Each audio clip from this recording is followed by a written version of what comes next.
Pues aquí estamos. Ingeniero Morrison, buenos días, bienvenido. Muy buenos días, don Dani, Oscar, don Freddy. Un placer, qué bueno estar con ustedes. Un saludo a la Buen audiencia. día. Usted Me se ve, disculpan a Paco, dice, oye. Perdón. se ve No, que rejuvenecido, parece que ha bajado de peso. Sí, sí, sí, sí. Hay que mantener un estilo de vida saludable. Y bien, y más en estos tiempos. Qué Así bueno, Mire, qué bueno. ¿cómo ha visto el proceso? ¿Cómo observa el proceso que ha vivido el país? No lo de la pandemia, sino el proceso político que se está dando. ¿Cuáles son las expectativas? Bueno, yo entiendo que como es natural en todo conglomerado social, hay ciclos, hay etapas y la República Dominicana inicia un nuevo ciclo y una nueva etapa en múltiples aspectos y sobre todo cargado de retos, que es en lo que más que todo nos hemos estado concentrando en los últimos meses, porque sin lugar a dudas que en todos los aspectos la tecnología y las telecomunicaciones juegan un rol determinante para poder enfrentar de manera efectiva lo que tenemos por delante como sociedad.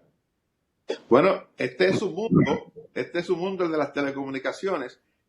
¿Qué pudiera pasar a partir de ahora? Creo que usted está tocando un tema muy complejo para todas las sociedades, para nosotros, acá, para el mundo. Hemos descubierto que podemos hacer con estas facilidades que nos da las telecomunicaciones ahora el trabajo desde la casa, no solamente nosotros, sino instituciones diversas, los bancos y otras empresas.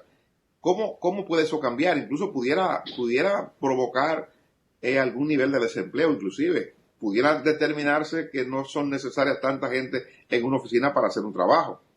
Sí, pero siempre el enfoque con el que debemos de ver la tecnología es como una herramienta que más que todo brinda oportunidades y da respuesta a situaciones complejas. Por ejemplo, un tema en el que nosotros hemos dedicado mucho tiempo es el abordaje del uso de las tecnologías de información y comunicación para que pueda iniciarse el año escolar a nivel nacional con el sistema público, con el sistema privado, entendiendo el reto que esto representa para el país y los riesgos de deserción escolar que los jóvenes dominicanos, los niños y niñas no puedan iniciar el año. Y en ese sentido tenemos incluso ya elaborada una propuesta costo efectiva, viable para la sociedad dominicana, porque este es un tema en donde no hay tiempo para perder el tiempo.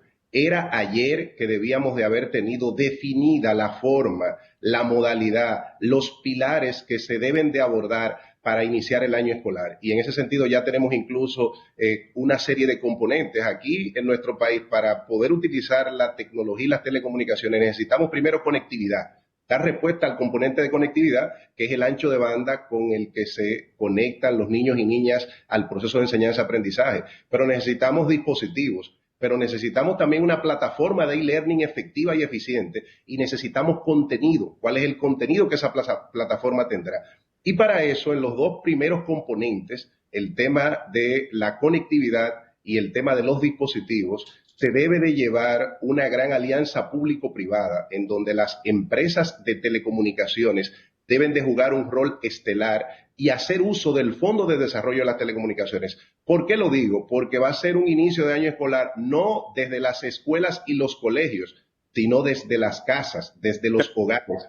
Y ahí la cultura de las empresas es bastante amplia. Lo que está planteando, y no quiero que se pase por alto porque veo que en el planteamiento que hace hay una propuesta concreta. Usted está presentando el uso del Fondo de Desarrollo de las Telecomunicaciones como la garantía para poder suplir,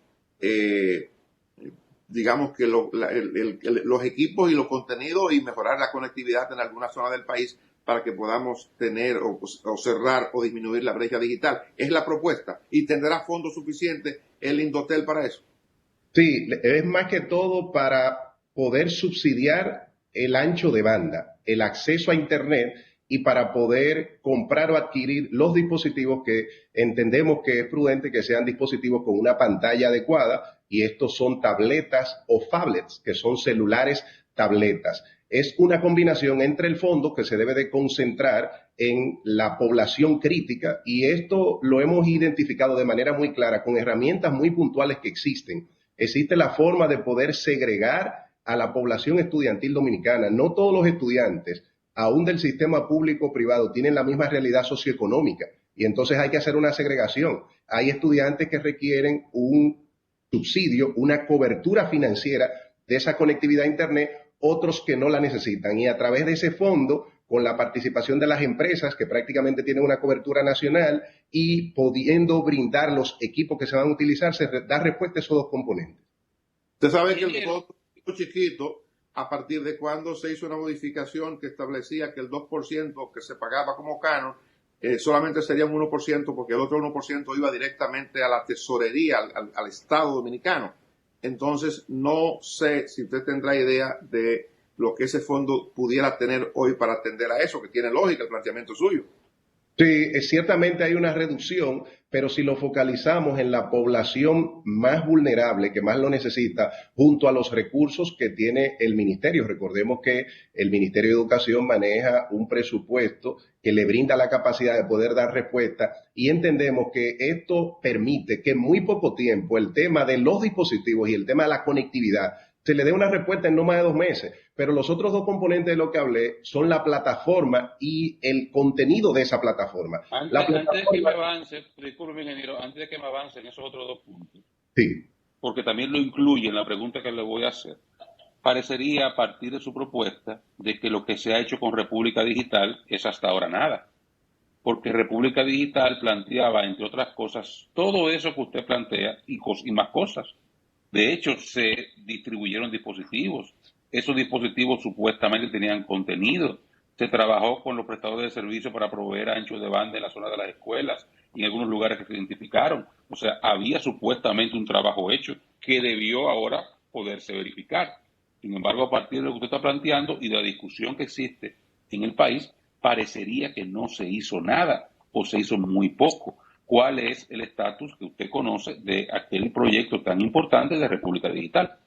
nosotros tuvimos la oportunidad en una primera fase de evaluación y preparativos técnicos de hacer algunas sugerencias al proyecto República Digital que, como bien Oscar describe, desde el punto de vista de los alcances y de los objetivos, era un abordaje correcto y nosotros hicimos varias propuestas y planteamientos. Penosamente ha sido insuficiente la respuesta de República Digital respecto a la necesidad del sistema educativo dominicano, porque ciertamente se han distribuido computadoras, se ha tratado de brindar contenido, pero no ha sido una respuesta total al sistema educativo. Y en una población estudiantil de poco más de 2 millones de estudiantes, tengo entendido que solamente algunas miles de computadoras se distribuyeron, es decir, que no llega ni siquiera al 30 o 20% de la población estudiantil la cobertura, y no es una respuesta global ni sistémica, que fueron de las cosas que nosotros planteamos. Y el tema también que más que regalar dispositivos, asignar dispositivos,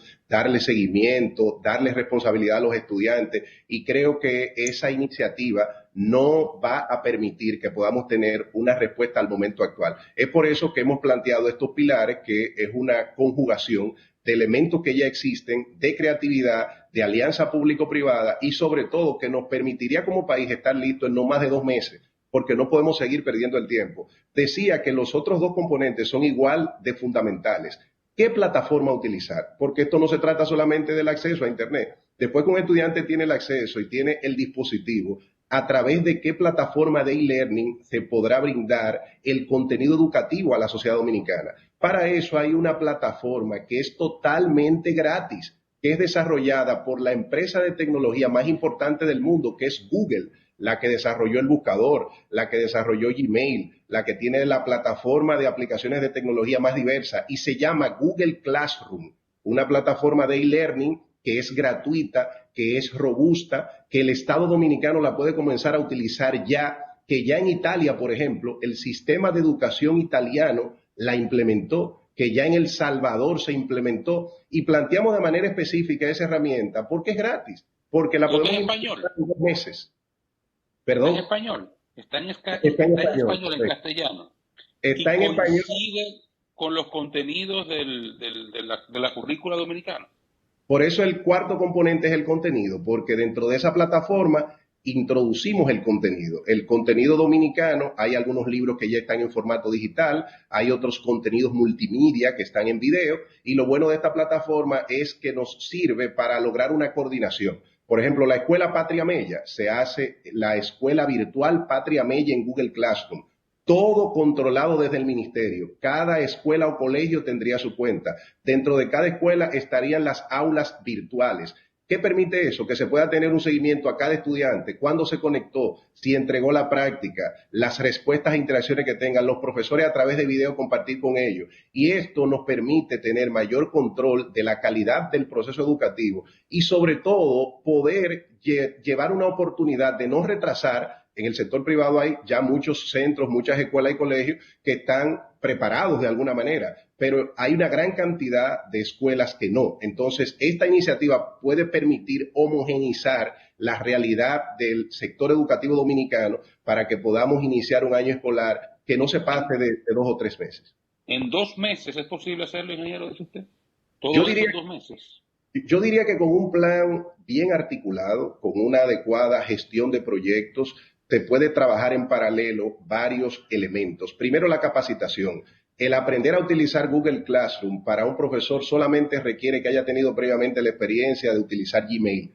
Si una persona ha utilizado anteriormente Gmail, una cuenta de correo, en 8 horas de entrenamiento puede estar habilitado para que utilice esa plataforma para compartir contenido. Entonces, es posible en 2 meses entrenar a los líderes, a los multiplicadores, a los profesores que necesitarán ese conocimiento. Es posible en 2 meses que el Estado Dominicano, y aquí nosotros lo que hemos planteado, es un acuerdo directo del Estado Dominicano con Google, como ya lo hizo en varios países del mundo, para que de esa forma esto sea una oportunidad de colaboración de una gran corporación con un país en vía de desarrollo y que no dé espacio a que esto se convierta en un negocio para nadie. Esto es una respuesta urgente. Ingeniero, Porque esto tiene múltiples implicaciones. ingeniero, ese planteamiento usted lo hizo a las autoridades correspondientes ya.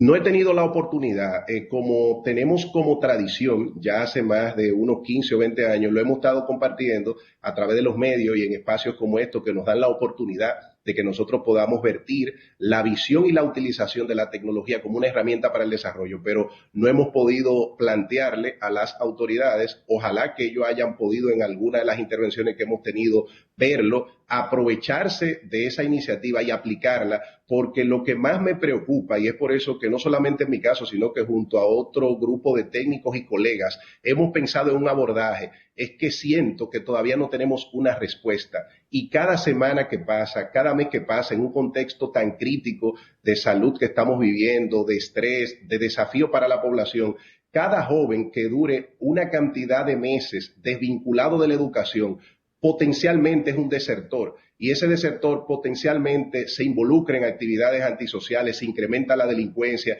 y debemos de darle una respuesta ya a la definición y al mecanismo del inicio del año escolar en la República Dominicana. Dice, bueno, la parte que tiene que ver con lo de ancho de banda, con lo de la conectividad, eso lleva un trabajo de ingeniería de parte de la prestadora de servicios, que son las que lo dan. Pienso que, bueno, no sé, 2 meses pudiera ser poco tiempo. A partir de ahí habría que ver y pudiera trabajarse concomitantemente con lo del ancho de banda, lo de la instrucción a los maestros que tienen que conocer sobre cómo se manejan esos programas, y junto con eso la parte de contenido. Pienso que 60 días es poco tiempo, y si en eso tendríamos que basar lo del desarrollo del año escolar, porque evidentemente hay temores de los padres ya expresados de no mandar a los hijos a la escuela en medio de la pandemia. Hay padres que ya a través de las asociaciones de padres y amigos de la escuela han dicho, ayer lo comentábamos nosotros, que sus chicos no van a la escuela para no tener un nivel de exposición que pueda contagiarle a ellos y contagiar a la casa. Entonces, lo que le pregunto es, ¿no cree que habrá de entrada una dificultad con el inicio del año? Sí, es sin dudas que no será el inicio del año ahora, en agosto, que tenemos concebido, porque evidentemente estamos en un proceso de transición gubernamental y no se ha definido el plan puntual, pero sí puede ser 2 o 3 meses posterior a esa fecha, como muy tarde. Cuando entendemos de que es rápida la implementación de la conectividad es por lo siguiente. Recuerden que es desde el hogar. ¿Qué es lo que se debe de hacer? se identifica la población estudiantil que va a iniciar el año escolar, se mapea georreferenciada las localidades, el sector en donde viven, donde están sus casas. Se valida si dentro de esos sectores donde esos niños y niñas que van a necesitar acceso, las empresas prestadoras tienen o cobertura de datos móviles o capilaridad de fibra óptica para llevar la conectividad al hogar. Debido a la evaluación preliminar que ya hemos hecho, la cobertura en nuestro país a través de los proveedores es prácticamente total. Entonces, lo que hay que hacer es que esos jóvenes que se identifiquen a través del Fondo de Desarrollo de las Telecomunicaciones se le da un subsidio para cubrir la necesidad de pago de ese ancho de banda que ya las empresas tienen.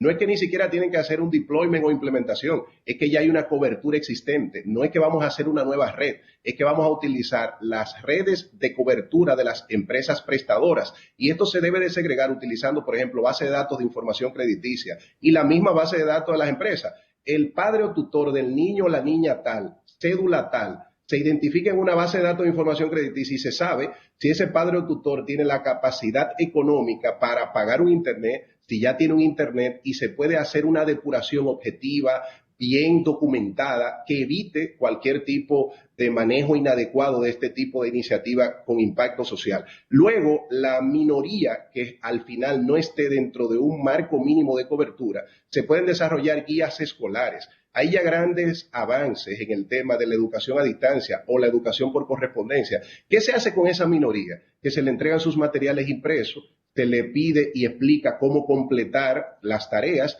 y cada cierto periodo de tiempo se les recibe y se les retroalimenta. Y con esto podemos dar una respuesta conservando el distanciamiento físico, el distanciamiento social y entendiendo que el tema de la pandemia, el COVID-19, va para largo. Mientras no se tenga no solamente una vacuna, sino una población total vacunada, pasarán meses. Es posible que de entrada tengamos que entender que este año escolar, que debe de iniciar en agosto, va a estar expuesto totalmente a una realidad de una pandemia y por lo tanto la respuesta debe de ser la virtualización del proceso educativo con una respuesta integral juntando estos componentes que hemos planteado, que entendemos que son viables y que, como ven, ¿cómo se puede hacer en 2 meses el tema de la cobertura? Porque ya está la cobertura a través de las empresas. ¿Cómo se hace el tema del entrenamiento? Ahí está la plataforma, los contenidos, identificarlo y subirlo y sobre todo ponernos manos a la obra, entender que esto es urgente y que era para ayer. Hay un elemento que se le queda, ingeniero, uno solo, el contenido social del tema. El padre en la casa, que tiene que ser al mismo tiempo maestro. Una experiencia que se vivió los últimos 2 meses del pasado año escolar y que los padres no la pasaron bien. ¿Cómo solventar eso cuando hay muchos casos son padres análogos completamente y que no están en capacidad de acompañar a sus hijos en el proceso formativo, mucho menos si es con características digitales? Es innegable, Oscar, que esto tiene un conjunto de retos y ese es uno. Y no deja de ser una situación muy difícil. No solamente esos padres que pueden considerarse desconocedores total del tema digital, sino también algunos niños y niñas que viven en un ambiente que no es ni siquiera el propicio. No hay un ambiente adecuado para concentrarse, a veces no hay abastecimiento energético, no hay ni siquiera condiciones mínimas de higiene. Eso es la realidad. Sin embargo, entiendo que es preferible que iniciemos con esos retos, con que los padres hagan su esfuerzo, con que a veces no estén en un entorno adecuado, pero que se mantenga el vínculo con el proceso de enseñanza-aprendizaje, que se mantenga esa mente de ese niño y niña ocupada, que se mantenga esas mentes en temas positivos, porque de lo contrario es un tiempo que lo ocupa el ocio, que lo ocupa la pornografía, que lo ocupan las pandillas, que lo ocupan las drogas, y lo que hay que tratar es de ser creativo en el tipo de contenido y el tipo de asignaciones que se le colocan. Hay demasiados recursos multimedia interesantísimos para que estos jóvenes se vean involucrados en entender todos los ejes temáticos del currículum de una forma interesante, que ellos puedan ver buenos videos, que ellos puedan tener algunos juegos animados. Todo esto existe y lo que debemos de ser es creativo, identificarlo y ponerlo a disposición de ellos para sacar de su mente el ocio, para sacar de su mente las malas decisiones y para colocar esa mente en un proyecto de vida. Espero que las autoridades salientes y las entrantes, sobre todo estas últimas, tomen en consideración su planteamiento para que podamos salvar el año escolar. Creo que a mí en lo particular me simpatiza la propuesta. Quiera Dios que eso sea posible. Así que gracias por acompañarnos. Muchas gracias al público que nos ha sintonizado hasta esta hora. Mañana estamos de vuelta a partir de las 5 de la madrugada.